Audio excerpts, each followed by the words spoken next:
अस्सलामुअलैकुम। और सब भाई खरीद से माशाल्लाह अल्हम्दुलिल्लाह। मेरी तरफ से जी ईद गुजर गई है, सारे भरावां नूं ईद मुबारक होए। मेरे ख्याल अज भी ईद ही है माशाल्लाह जी अल्हम्दुलिल्लाह। नमाज फजर दी अदा करके ते हुण थोड़ी सैर कर लगे जे। ते मौसम बड़ा प्यारा बदल होए दा ते अली तकरीबन नेरा ही है। माशाल्लाह देख लो,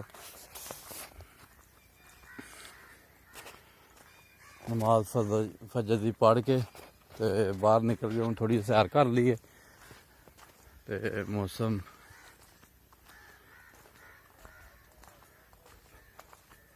बहुत खराब होए दा, माड़ी माड़ी इंज जिवें रात दियां कनियां पई दियां ने। जमीन ते पता चलदा है कि बस माड़ी माड़ी जड़ियां ने कनी पई दी है। ते लो माशाल्लाह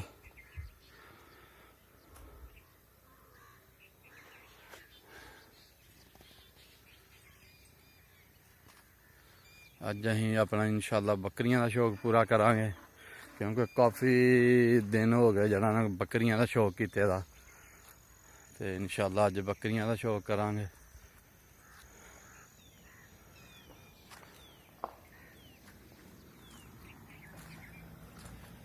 देखो बस आंदी भी है पर अभी बहुत नेरा, क्योंकि अगे पूरा महीना जी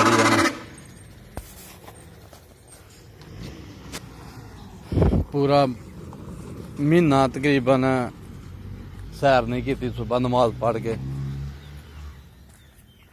सौ जाते रहे ते माशाल्लाह हुण असीं उठ पे हैं। हुण इंशाल्लाह रोज़ ही सैर होनी करनी है।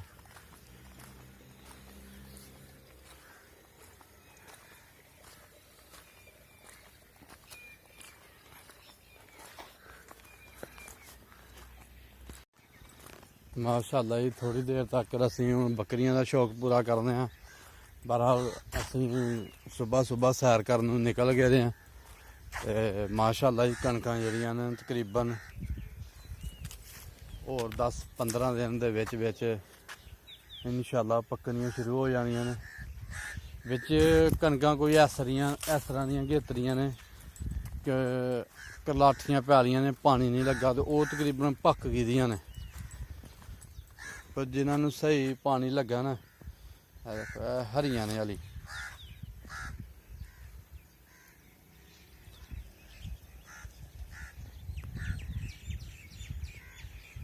सुमा जड़ा नीला बिच बदल होए दा, बिच नीला बड़ा प्यारा माहौल है, बहुत ज़बरदस्त मौसम है। ठंडी ठंडी प्यारी प्यारी हवा वगदी पी है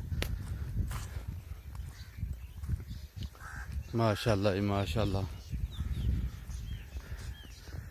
क्योंकि पूरा एक महीना सैर नहीं की इस टाइम सौंजी दा ही ते ओही हिसाब है कि जरा हुण दिल करदा पिया घर जाके ना सौ जाइए, पर हुण कित्थों सोना। हुण इंशाल्लाह जरा ना सैर करके आके दुकान खोलने,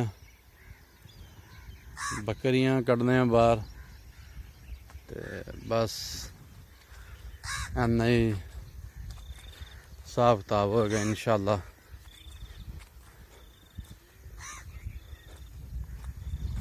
माशाल्लाह जी माशाल्लाह बहुत ही प्यारा मौसम है, ठंडा ठंडा।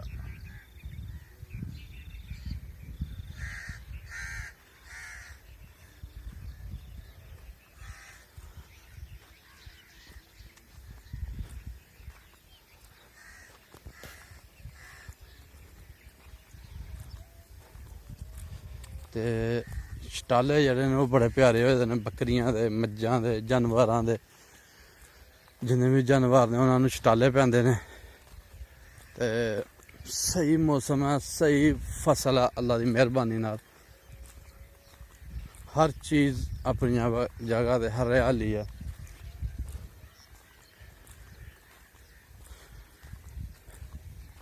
असीं हुण पुज गए हैं शटाले कोल,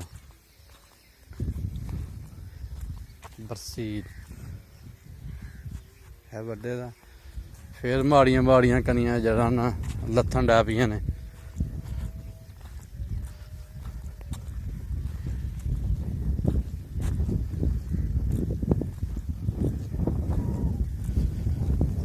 देखो किड्डा प्यारा शटाला। गली थोड़ा जिहा न्हेरा है इसलिए जरा ना सही नहीं नजर आ रहा। तो लो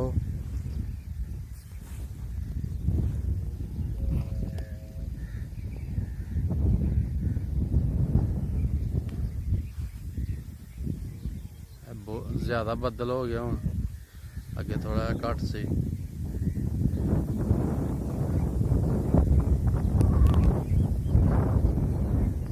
देखो मैं कणकां नूं रेतलियां ने प्यालियां, पानी घट लगा, तकरीबन पक ही गई दियां ने।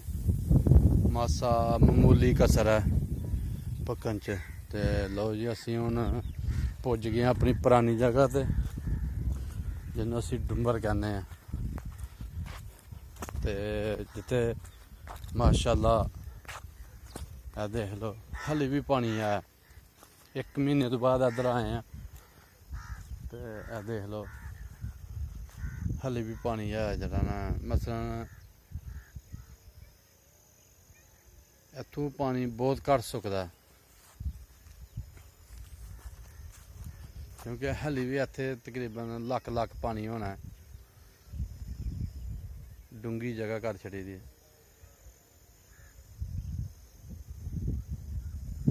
लो जी हूँ साडा रह गया बकरियां का शौक। और इंशाअल्लाह असीं सैर खत्म करके जाके ते बकरियां का शौक करते हैं इंशाअल्लाह। साडा बड़ा दिल है बकरियां का शौक करने का। 4-5 जानवर ने, 4 साढ़े कोल। 1-2 बकरियां ने, एक लेली है छोटी जी, एक लेला है।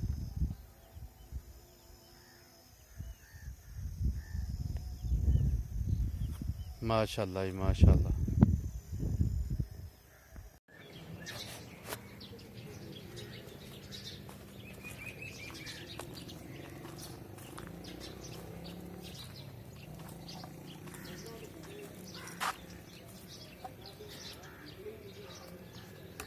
लो जी यह साडा छोटा जिहा शौक है, पट्ठे पा लीए।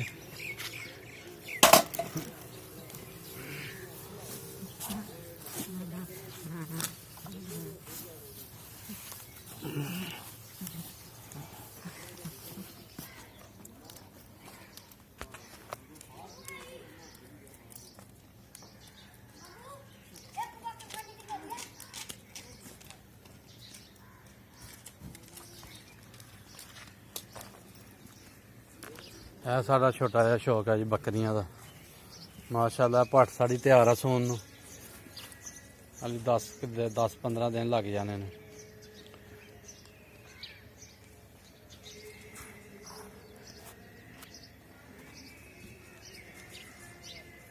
पट्ठे पाखड़े ने इन्हां नूं ते हुण इंशाअल्लाह जेह्ड़ा ना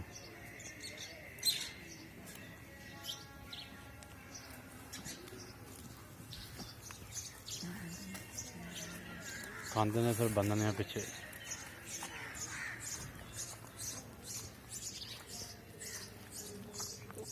ये मैं पड़ी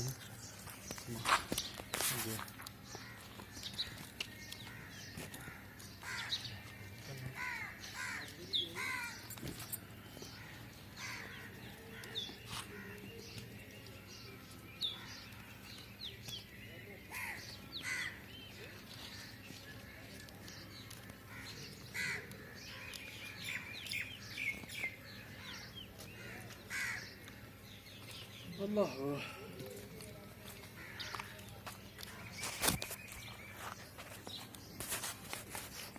लो जी माशाअल्लाह बकरियां का शौक भी पूरा हो गया। ਬੱਕਰੀਆਂ ਬਾਹਰ ਕੱਢ ਕੇ ਪੱਠੇ ਪਾ ਦਿੱਤੇ ਨੇ ਇਹਨਾਂ ਨੂੰ। ਹੁਣ ਪੱਠੇ ਖਾਂਦੇ ਨੇ ਤੇ ਫਿਰ ਇਹਨਾਂ ਨੂੰ ਖੁੱਲੀ ਜਗ੍ਹਾ 'ਚ ਬੰਨ੍ਹਣੇ ਆ ਪਿੱਛੇ। ਬੱਦਲ ਦਾ ਵੀ ਮੌਸਮ ਹੋਇਆ ਦਾ। ਚਲੋ ਖੈਰ